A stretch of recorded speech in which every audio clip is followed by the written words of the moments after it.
Welcome to our channel. Today we how to register for a marriage license with your county clerk, complete guide step by step clearly.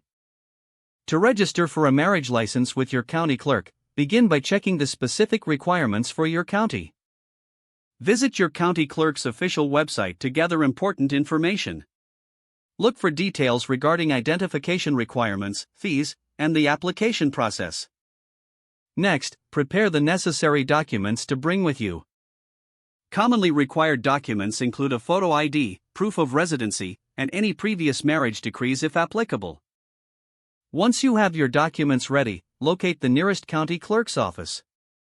Check the office hours to ensure you visit during open times. It may also be helpful to call ahead and confirm that you have the correct documentation. Upon arrival, take a number and wait for your turn to speak with a clerk. When your number is called, approach the counter and provide your documents. Complete the marriage license application form, which may be available online or at the office. After filling out the application, submit it along with your identification and payment for the fee. The clerk will process your application and issue the marriage license if everything is in order. Make sure to ask about the waiting period, as it varies by county. Once you receive your license, review it for any errors before leaving the office. Remember to inquire about the validity period of the marriage license. You are now ready to plan your wedding. Congratulations on taking this important step in your journey together. If the page does not load, refresh the browser or try again in a private or incognito window. Make sure you are using the correct email address, then retype it carefully to avoid small typos.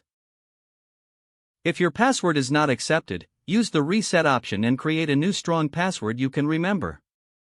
Check your spam folder for verification or security emails, then complete any requested confirmation steps. Enable two-factor authentication if available to improve account security and reduce unauthorized access risk. After signing in, review your profile details so your contact information and settings are accurate and current. If you see an error message, note it down and try again after restarting your device and internet connection. Log out when you finish, especially on shared devices, to keep your account and payment information secure.